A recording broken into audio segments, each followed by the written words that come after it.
안녕하십니까? 저는 안태영입니다. 2002년 북한에서 탈북한 사람입니다. 오늘 제가 여러분에게 들려드릴 이야기는 제가 북한 무역 간부로서 비자도 없이 북한 여권 하나만을 들고 아내와 딸 세 식구가 한국행을 할 수 있었는지, 그리고 체제 내부에서 경험한 일들과 어떻게 해서 목숨을 걸고 대한민국에 오게 되었는지에 대한 이야기입니다. 저는 북한 자강도 강계시에서 태어났습니다. 자강도는 중국과 국경을 맞대고 있는 산간 지역으로 척박하고 추운 땅이었습니다. 어릴 때부터 저는 남다른 꿈을 품고 있었습니다. 험준한 산골 마을에서 자란 저는 열심히 공부하며 언젠가는 평양으로 나가겠다는 일념을 품고 있었습니다. 가난한 농민의 아들이었지만 저는 포기하지 않았습니다. 새벽부터 밤늦게까지 책을 붙들고 있었고 선생님들도 저의 열정을 인정해 주었습니다. 청년 시절 저는 지역 군수공장에서 10년간 성실히 근무했습니다. 매일 반복되는 힘든 노동이었지만 저는 불평하지 않았습니다. 공장에서는 무기와 관련된 부품들을 만들었는데 정밀함과 책임감이 요구되는 일이었습니다. 저는 맡은 바 임무를 완벽히 수행했고 동료들과의 관계도 원만했습니다. 매일 반복되는 노동 속에서도 저는 더 넓은 세상을 향한 열망을 잃지 않았습니다. 공장에서의 성실한 근무 태도와 뛰어난 능력을 인정받은 저는 마침내 평양으로 올라갈 기회를 얻었습니다. 그때의 기쁨은 지금도 잊을 수 없습니다. 평양에 도착한 저는 북한 최고의 간부 양성 기관인 인민경제대학에 입학했습니다. 이 학교는 김일성 고급당학교 김일성 정치대학과 함께 북한의 미래를 이끌 경제정치 간부들을 양성하는 곳이었습니다. 특히 인민경제대학은 경제 분야의 전문 인력을 배출하는 핵심 기관이었습니다. 전국에서 선발된 엘리트들이 모이는 곳이었고 경쟁도 치열했습니다. 대학에서는 마르크스 경제학을 비롯해 사회주의 경제이론, 계획 경제 시스템, 그리고 자본주의 경제에 대한 비판적 분석 등을 배웠습니다. 교수들은 자본주의를 착취와 불평등의 상징으로 가르쳤고 사회주의 경제가 얼마나 우월한지 강조했습니다. 저도 그때는 그것이 진리라고 믿었습니다. 4년간의 대학 생활 동안 저는 최우 등급 성적을 유지했고 졸업할 때는 우수한 성적으로 인정받았습니다. 졸업 후 저는 무역 분야의 실무 간부로 배치되었습니다. 이는 북한에서 매우 중요하고 민감한 직책이었습니다. 외화 획득이 절실한 북한에서 무역 업무는 국가 경제의 생명줄과 같았기 때문입니다. 저는 각종 수출 품목을 관리하고 외국과의 무역 교섭을 담당하며 대외 활동을 활발히 수행했습니다. 처음에는 긴장되고 어려웠지만 시간이 지나면서 업무에 숙달되었고 상급자들의 신뢰도 얻게 되었습니다. 무역 일꾼으로 일하면서 저는 북한 경제의 참혹한 현실을 누구보다 생생하게 체감했습니다. 정치와 달리 경제는 수치로 결과가 명확히 드러나기 때문에 아무리 숨기려 해도 감출 수 없었습니다.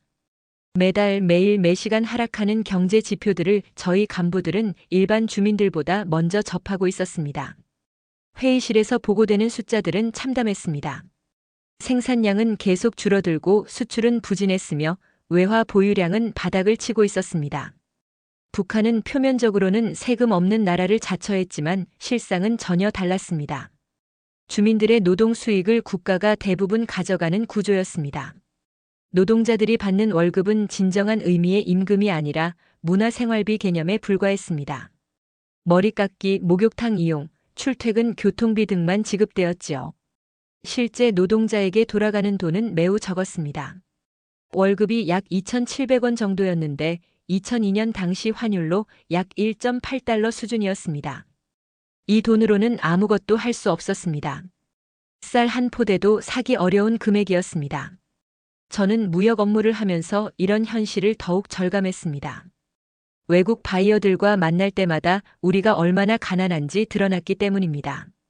상대방은 비싼 양복을 입고 고급 시계를 차고 있는데 저희는 초라한 옷차림에 낡은 가방을 들고 있었습니다.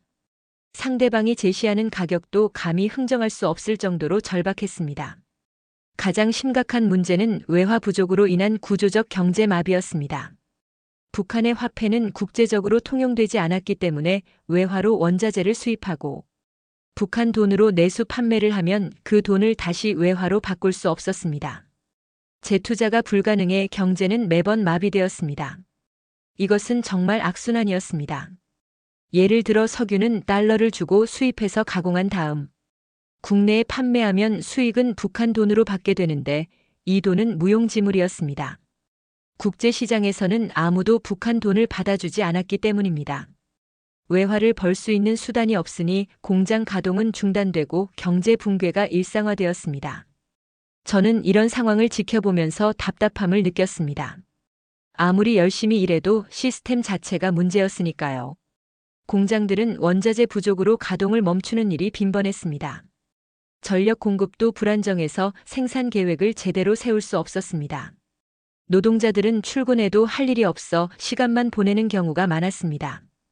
이런 상황에서 생산성이 올라갈 리 없었고 품질도 국제 수준에 미치지 못했습니다.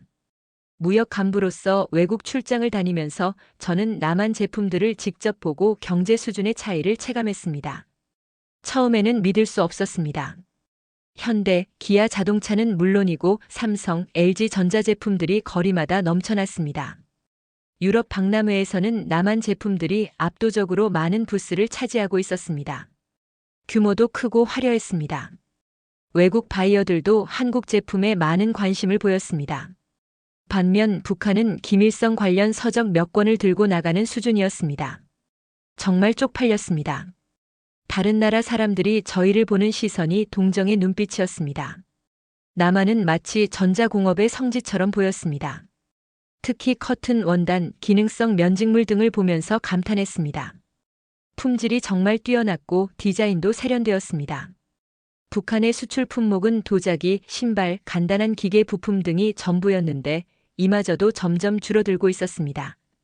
품질 문제로 반품되는 경우도 많았고 납기일을 맞추지 못해 계약이 취소되는 일도 빈번했습니다. 저는 이런 상황을 지켜보면서 북한 경제의 한계를 절감했습니다. 특히 충격적이었던 것은 자동차 산업이었습니다. 현대, 기아 자동차가 세계 각국에 수출되고 있는 모습을 보았습니다. 디자인도 훌륭했고 성능도 외국차에 뒤지지 않았습니다. 반면 북한은 자동차를 만들 능력도 없었습니다. 대부분 중국이나 러시아에서 수입한 낡은 차들을 타고 다녔습니다. 전자제품 분야는 더욱 격차가 컸습니다.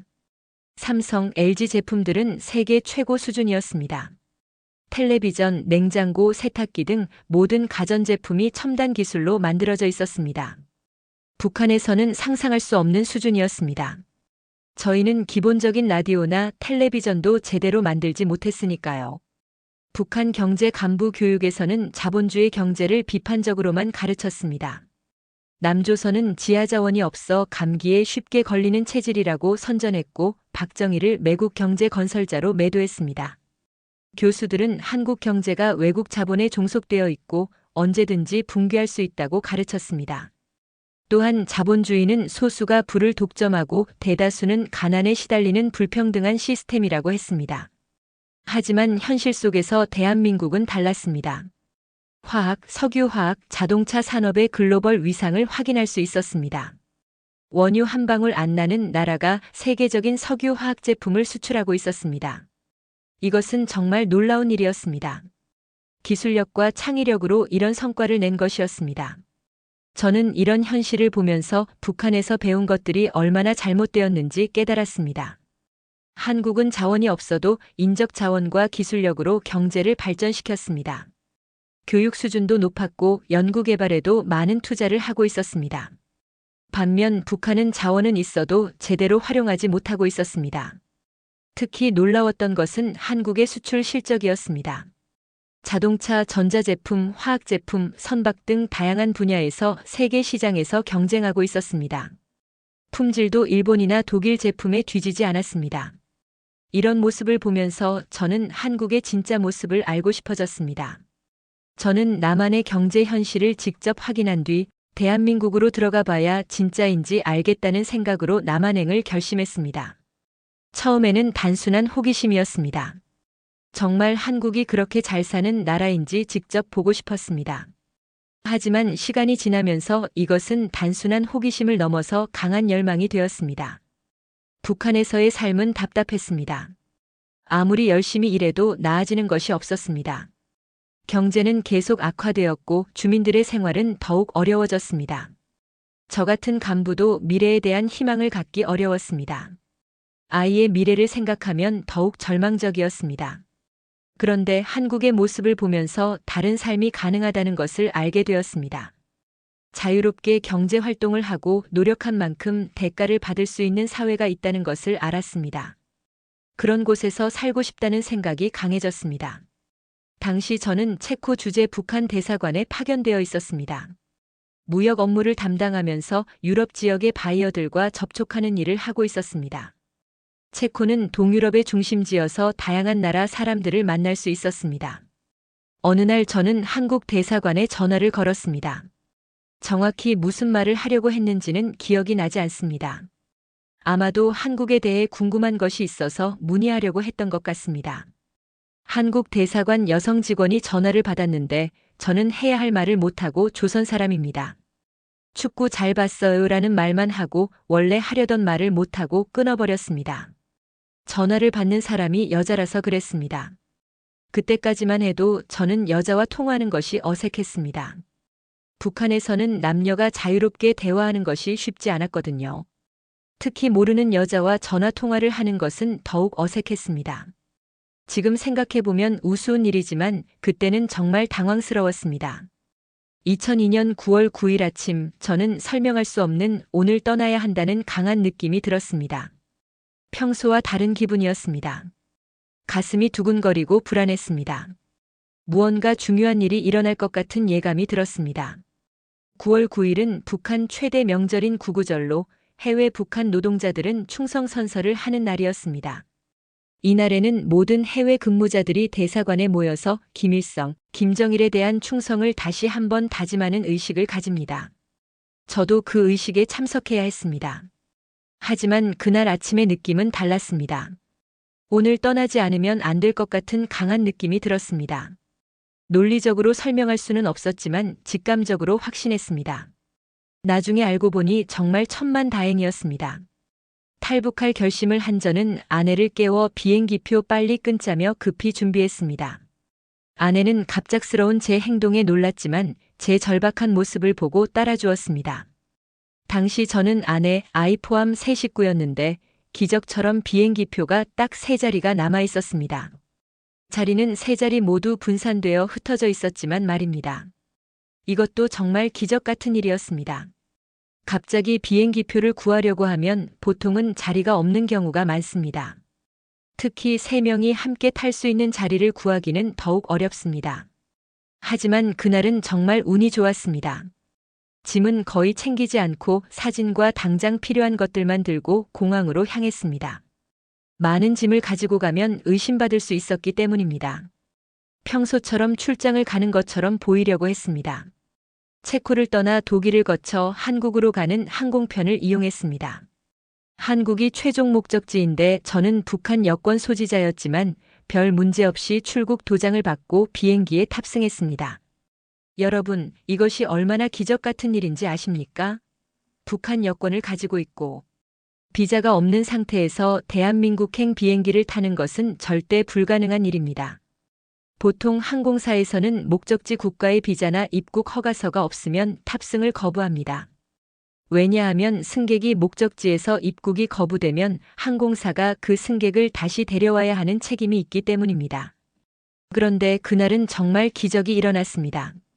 공항 직원들이 노스 코리아와 사우스 코리아를 구분하지 못했는지 아니면 신경 쓰지 않았는지 탑승 수속이나 출국 수속에서 아무 문제가 없었습니다. 저는 긴장하면서 여권을 내밀었는데 직원은 그냥 도장을 찍어주고 통과시켜 주었습니다. 지금 생각해보면 정말 하늘의 뜻이 아닌가 생각됩니다. 모든 것이 완벽하게 맞아떨어졌습니다. 만약 그때 한 명의 직원이라도 의심했다면 저는 비행기를 탈 수 없었을 것입니다. 그러면 지금 이 자리에 서 있을 수도 없었겠지요. 남조선과 북조선 여권이 다르지만 공항 직원이 별 의심 없이 통과시켜 준 것입니다. 아마도 외국 사람들에게는 모두 같은 한국 사람으로 보였을 것입니다. 또는 업무가 바빠서 자세히 확인하지 않았을 수도 있습니다. 어쨌든 저에게는 천만다행이었습니다. 독일 공항 환승구역에서 많은 조선 사람들을 보고 깜짝 놀랐습니다. 처음에는 눈을 의심했습니다. 어떻게 이렇게 많은 조선 사람들이 여기 있을 수 있을까요? 저는 벌써 잡으러 왔나 하고 긴장했습니다. 혹시 북한에서 저를 추적해서 먼저 와서 기다리고 있는 것은 아닌지 걱정되었습니다. 하지만 자세히 보니 알고 보니 한국 관광객들이었습니다. 옷차림도 다르고 말투도 달랐습니다. 북한 사람들과는 확실히 다른 모습이었습니다. 자유롭고 밝은 표정들이었습니다. 저는 안도의 한숨을 쉬었습니다. 그런데 한편으로는 신기했습니다. 같은 민족인데 이렇게 다를 수 있구나 하는 생각이 들었습니다. 한국 사람들은 자신감 있고 당당해 보였습니다. 외국에서도 위축되지 않고 자연스럽게 행동했습니다. 항공사 직원에게 아내가 부탁해서 가족이 흩어진 자리를 같이 앉을 수 있는 좌석으로 배정받았습니다. 아내가 간단한 말로 부탁하니 직원이 친절하게 도와주었습니다. 이런 작은 일에서도 자유세계의 분위기를 느낄 수 있었습니다. 비행기 안에서 아내는 줄곧 눈물을 흘렸습니다.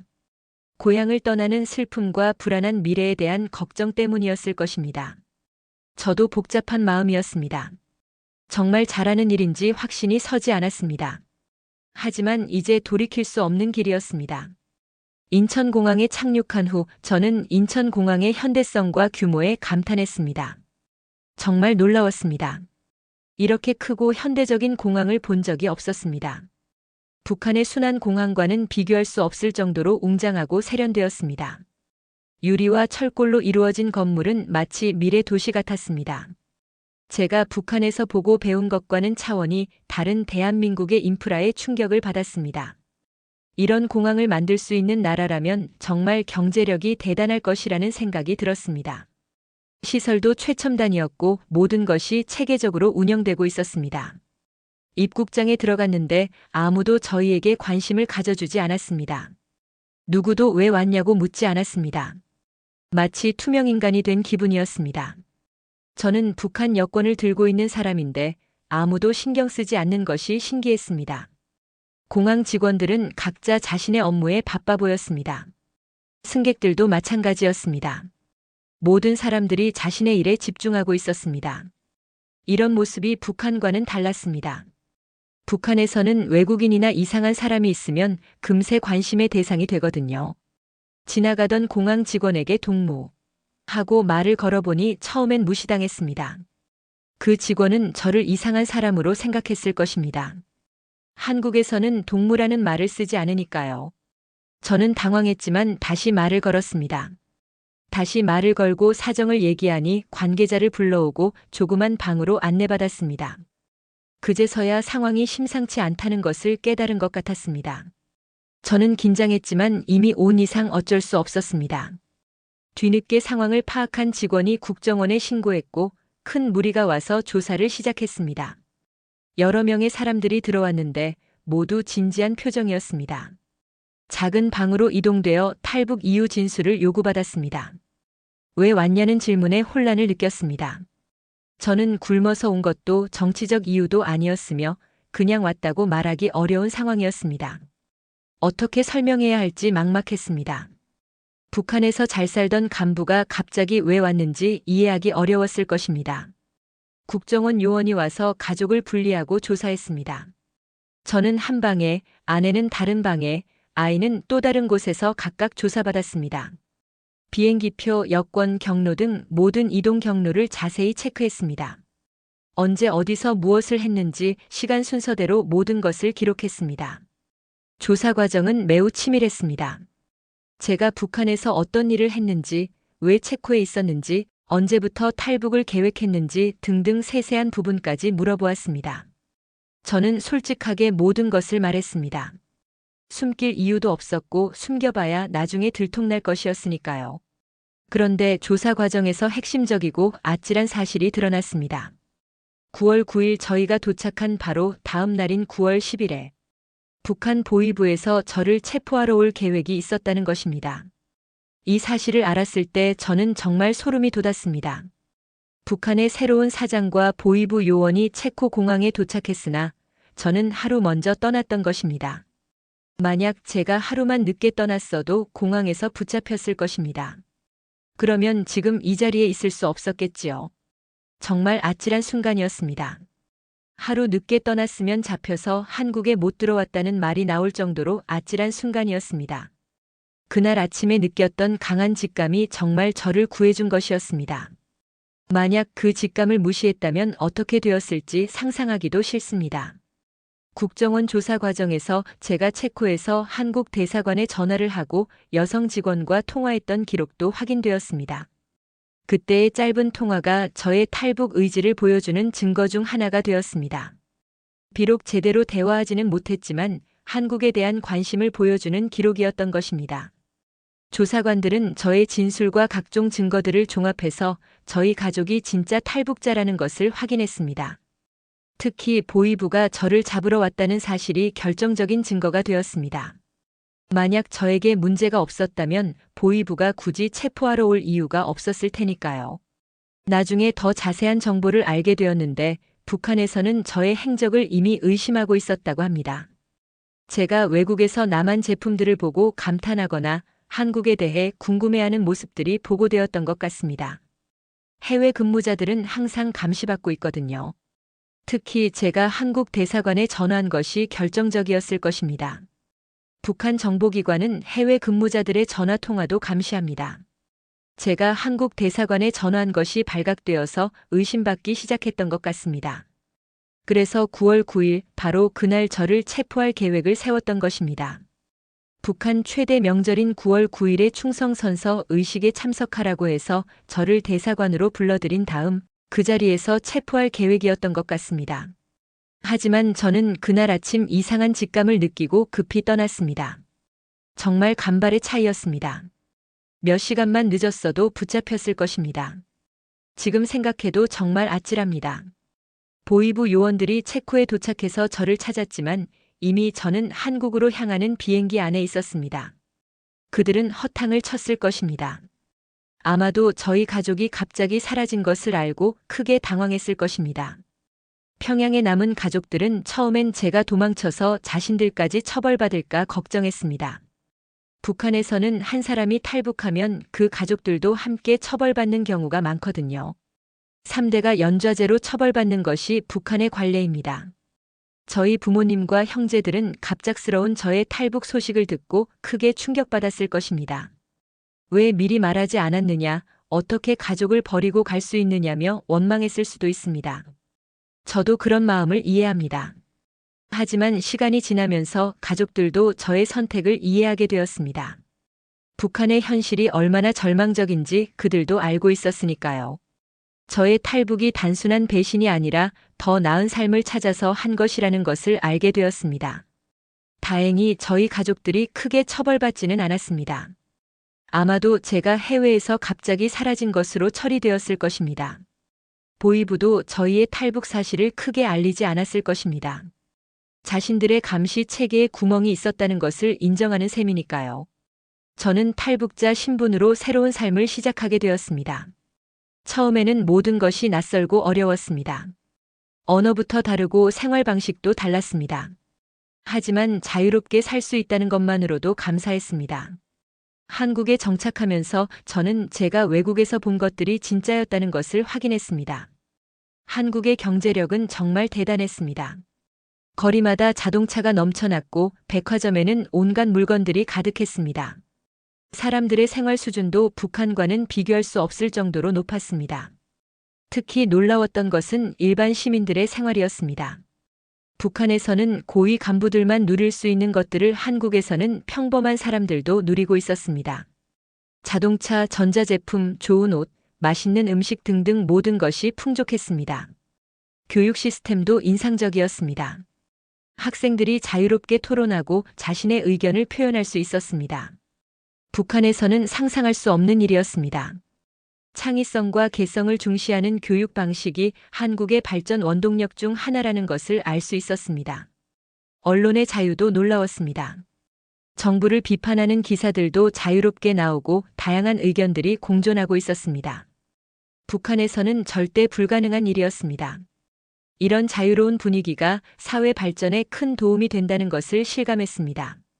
여러분, 제 이야기를 들어보시면 단순한 탈북이 아닌 우연과 직감, 운명의 흐름, 그리고 한 인간의 절박한 결단이 만든 드라마 같은 탈출기라는 것을 아실 수 있을 것입니다.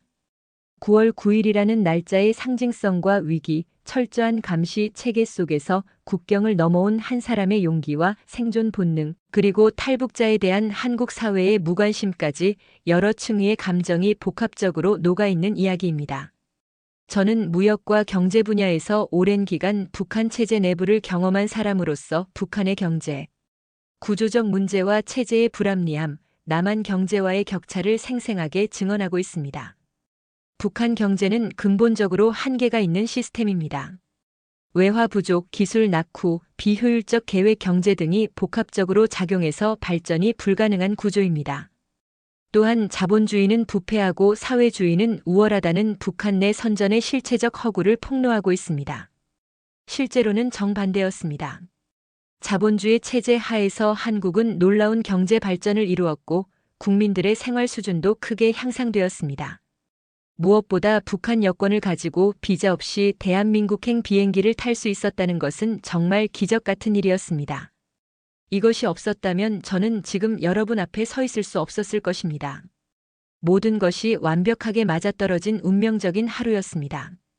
저의 탈북은 하늘의 뜻이 아닌가 생각합니다. 그날 아침에 직감, 비행기표 3자리가 남아있던 것, 공항에서 아무 문제 없이 통과한 것, 보이부보다 하루 먼저 떠난 것 등등 모든 것이 기적적으로 맞아떨어졌습니다. 지금 저는 한국에서 자유롭게 살고 있습니다. 물론 처음에는 적응하기 어려웠지만 지금은 이곳이 제 고향처럼 느껴집니다. 제 아이도 한국에서 자유롭게 꿈을 키우며 자라고 있습니다. 이것만으로도 저의 선택이 옳았다는 확신이 듭니다. 마지막으로 아직도 북한에서 어려운 삶을 살고 있는 동포들에게 희망의 메시지를 전하고 싶습니다. 더 나은 세상이 있다는 것을 잊지 마시고 언젠가는 자유를 찾을 수 있을 것이라는 희망을 품으시기 바랍니다. 그리고 한국 국민 여러분께는 탈북민들에게 따뜻한 관심과 도움을 부탁드립니다. 긴 이야기를 들어주셔서 감사합니다. 시청자 여러분, 안태영 씨의 탈북 스토리는 여기까지입니다. 구독, 좋아요, 알림 설정해 주시면 큰 힘이 됩니다. 시청해 주셔서 감사합니다.